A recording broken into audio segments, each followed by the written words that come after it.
think Joe said, "Oh, it'll be fine. We'll, this COVID thing will be gone in like 2 weeks." And yeah, I had no idea though it would be 3 years. I mean, that just was something I did not expect. Then we were going to do it. We had everything going. We had our boats. And then for whatever reasons, the boats had to bail. So then we didn't have boats. So then we canceled it again. We decided after the safety boats fell through that we needed to find a company and for the first time hire somebody to take care of safety boats, just because logistically it was so hard.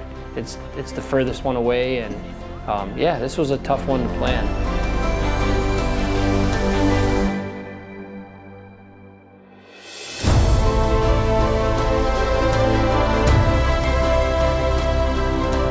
It seemed like the impossible goal, crossing all 5 Great Lakes on stand-up paddleboards. The guys from Stand Up for Great Lakes, Kwin Morris, Jeff Guy, and Joe Lorenz, had already conquered Lakes Michigan, Huron, Superior, and Erie. Lake Ontario was their last Great Lake. I just want to start paddling. The end of a 9-year adventure and their goal. And Ontario was not going to be taken down without a fight.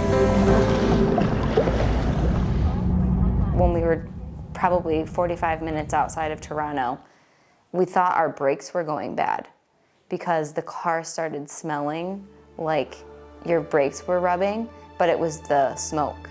It was coming into the car and it stunk horribly. Yeah, there were forest fires across the whole country of Canada, and it was blowing right into us. When you're trying to paddle all day across a lake, breathing smoke is kind of an issue. I mean, they were saying don't go outside. And I mean, even inside you could smell smoke a little bit. We were in the most polluted part of the world at that point, Toronto and New York. And time was another issue. Being so far away from Traverse City, a house was rented. An Orange Force Marine out of Ontario were hired to provide the safety boats. And there was only 7 days to get the paddle in. With the route that we picked, we had to have like a miracle weather. Our window was the shortest we've ever picked. It was the furthest away from home. And then, 3 weeks before the paddle, you can't make up what happened to Joe. So we were on a sailboat in Alaska. We just pulled up to a glacier, setting some crab pots down to try and catch some crab. There's a great sunset, so naturally we were filming it with a drone. And when we came to land the drone on the boat, it ran into the standing rigging and then flew directly into my eyeball. And I couldn't see anything. It tore up my contact lens and messed up my face. And so then we were in the middle of nowhere, so we had to motor at night for like 3 hours to the nearest town, which is Petersburg. And we get there, and they look at it, they call specialists, and then they're like, you gotta get airlifted to Seattle. So with the worst air on the planet, little time, and one of them can barely see, they still had a goal, and this paddle was going to happen.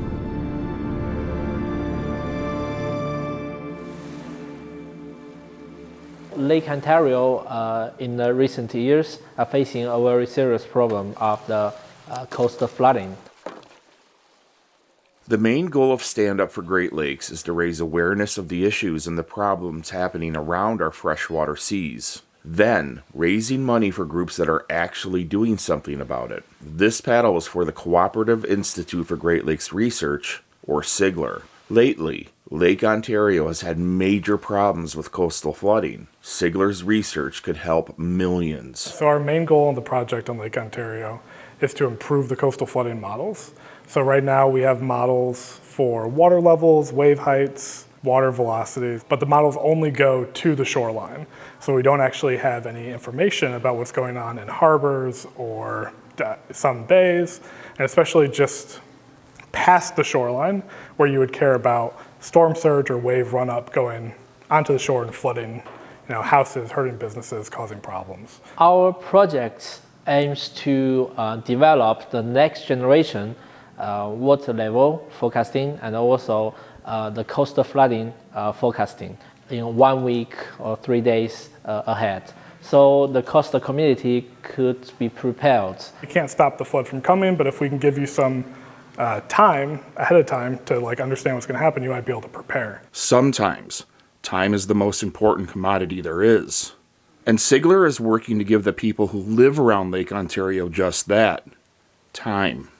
Now, with such an important mission, Kwin, Jeff, and Joe had something to stand up for. They're doing something really incredible and really inspiring, and then drawing attention to the problems that the Great Lakes are facing that we're trying to address in our work. Stand Up for the Great Lakes is out there actually doing the advocacy that we really need for people to be interested and to be listening to the issues that are going on. How are you feeling? Good. Nervous, but good. How are you feeling? June 9th, 2023. The weather was looking good for the crossing. So Kwin, Jeff, and Joe decided it was time. Press, family, and friends were there to see them off. For me, I was super excited to do another adventure. It felt like we were getting the band back together for the most part.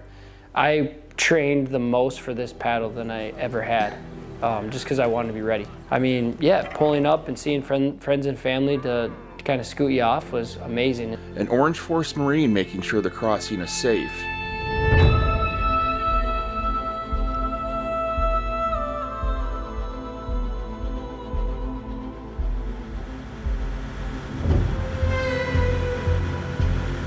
Despite a bit of rain, the first 4 hours were awesome. One of the best starts. I mean, we had a tailwind, we were flying, spirits were high, we were cruising, you know, like everything was great. The sun came out a little bit, you know, it was warm. As far as starts, yeah, we were cooking across the lake, and we were all laughing, joking. It was waves behind us, but they weren't super big. Yeah, we were ripping. We had a tailwind. We had the waves at our back, so they were following us. It's physically harder to paddle because you still got to do more balancing, but we were going fast, so that was fun. And we were like, hey, if it's like this, no problem. It was rainy, but again, that was fine for me. That was ideal situation for me. The first 4 hours were great. We were cruising.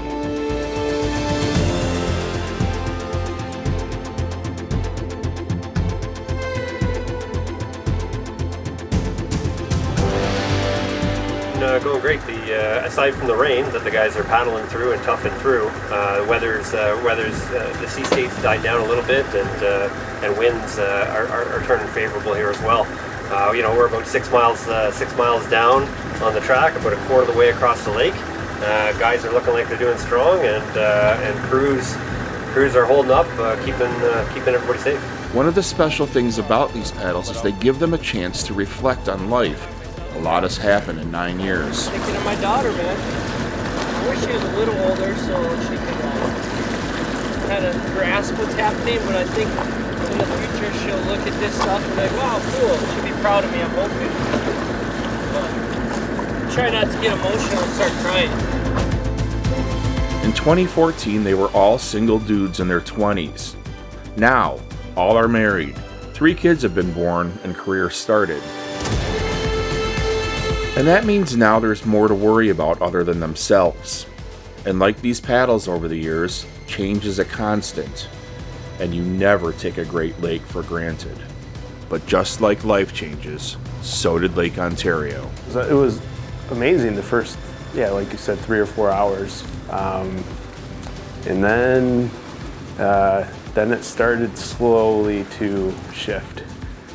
And then quickly. Suddenly, the weather took a turn for the worse.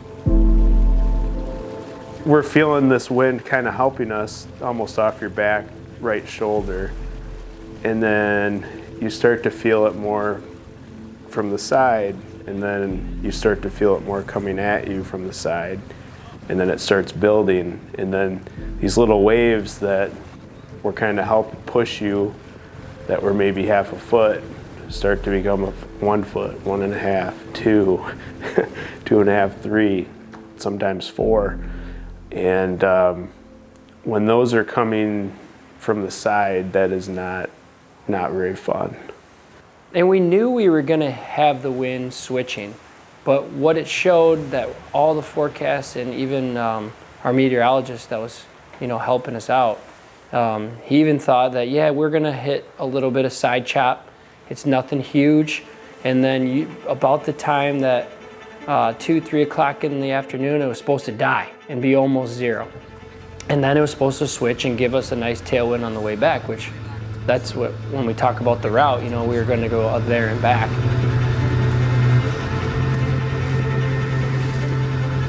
The flag switched, you know, it was coming out of the side, little chops started happening, you know, you're paddling on one side only, and then the flag started ripping a little more, the waves got a little bit bigger, and then they just started building and building, and then the wind kind of switched like all the way over and was coming at a perfect angle, it felt like, to the side, to the angle, you know, and yeah. One thing that smoke and all that stuff did impact is like weather forecasting. So it definitely changed the ability to forecast the weather properly. And what ended up happening was a few, you know, like 4 hours into that first stretch, the wind just switched directly to off our right side, and then it started picking up and just getting windier and windier.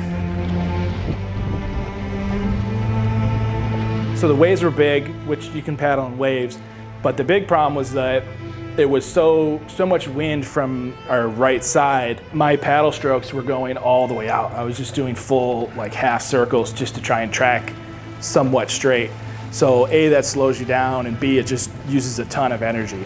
So we were legitimately just burning all our energy just trying to stay in, you know, somewhat towards where we were trying to go, which sucks. During the other 4 crossings, the safety boats were much bigger and could provide a wind block. The boats on Ontario were much smaller, so there was nowhere to hide. They kind of gave us more space this time, which was fine, but this would have been the time we would have could have used the blocker. And remember, Joe was just coming off a major injury to his eye. The main reason I was staying behind the boat, because I'm like, okay, if I bail, and you know, my main concern was like messing my eyeball up, you know, so I was just like, didn't want to stray too far away. And then also like having the boats close by is a nice moral sport. You can like talk and stuff, and that, you know, keeps it interesting. But yeah, they didn't do much for wind, which is fine, but it just, again, you know, it's burning through the energy. 2 4-footers constantly from the side. And any paddler would know from the back, awesome, you're surfing, you're flying. From the front, it stinks, but at least you can paddle into it and you can, you know, fight them. You're not going very fast, but from the side is the absolute worst. Imagine doing that for hours. You can handle it for a certain period of time, but then after you're doing that for several hours in a row, it just, you know, it takes a toll on you. And the middle of that day, when it's blowing, I don't know, 18, 20 knots or more, and from the side, it takes a toll on your legs, and you start to feel like you're gonna fall in eventually.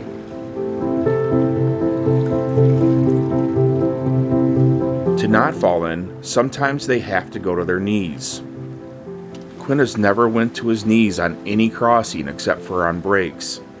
Lake Ontario was different. My goal of all 5 of the Great Lakes has been to stand up while I'm paddling. Like, obviously I take breaks, but with this one, it was impossible to stay on your feet.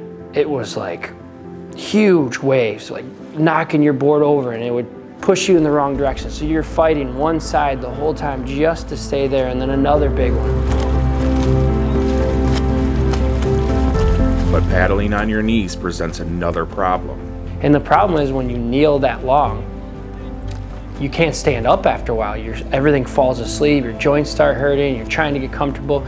And I know Jeff, he tried to stand up and he couldn't. He's like, dude, I cannot stand up, I can't balance, I'm gonna fall in. And so we paddled for hours, one side, fighting huge waves. I mean, the boat's doing this the entire time, you know, and 2-3 hours of that is fatiguing, but you can handle it. But when it became 4 hours, 5 hours, 7 hours, our spirits went from super high to like roller coaster down. That was probably my hardest paddle of the 5 for sure. I remember even like on breaks, you know, you're sitting down and it's kind of sometimes tough to stay on your, like you're worried you're gonna fall off while you're sitting there trying to rest. As all this was happening, the weather was getting worse and worse. When the Lake Ontario route was planned, Kwin, Jeff, and Joe said they were going to go back and forth across the lake to do over a 70-mile crossing. But Lake Ontario was beating them up. It sounds good on paper, but it's a terrible plan. I mean, you gotta have everything go perfectly. And we know on every single Great Lake that we've ever done, it's completely different than the forecast that's been forecast. I mean, we've never had one that's exactly how it was. Once we figured out that it's getting worse and is gonna continue to get worse, you start thinking about what's the right answer on coming back.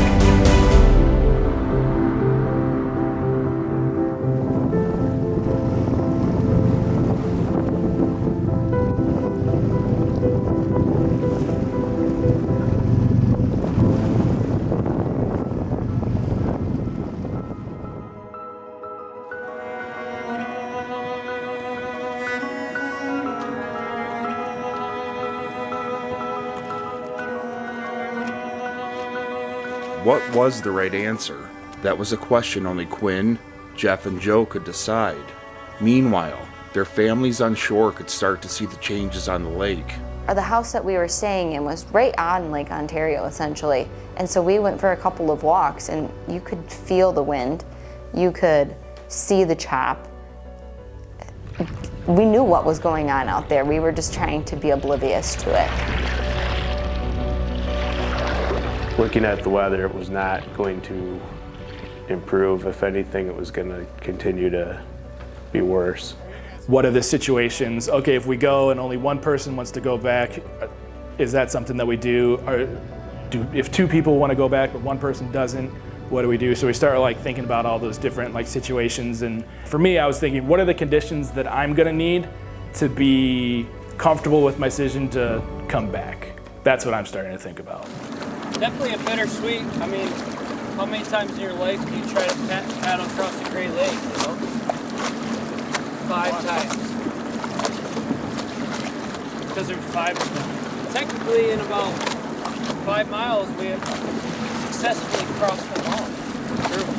So when we hit shore, it'll be a very awesome feeling for us. Yeah, no matter what, we hit that shore. Great Lake 5 crossed.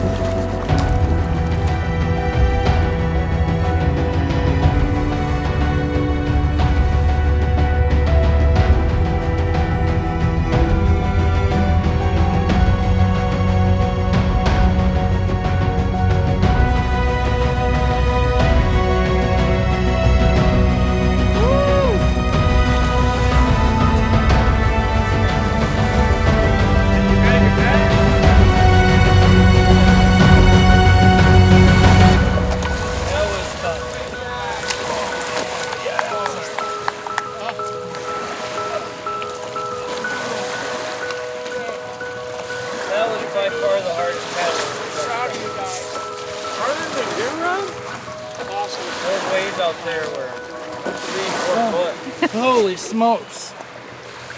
That was rough.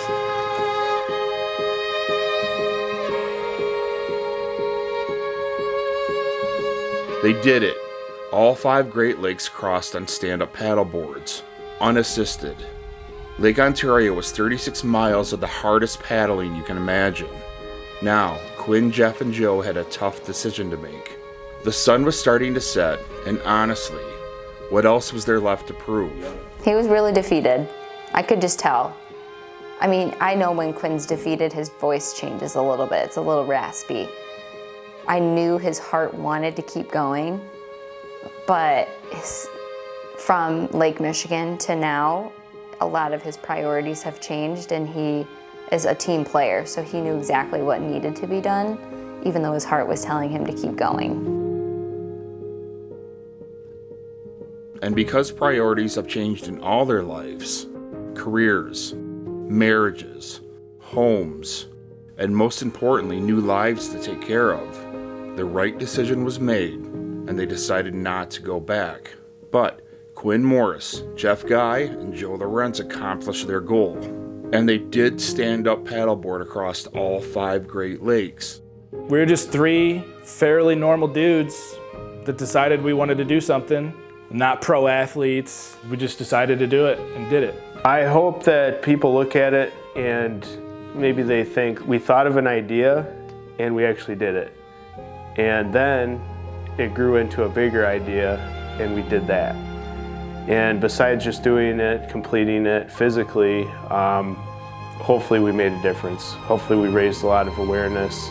The money that we raised, I think it went to good causes and can continue to help out the Great Lakes for a long time.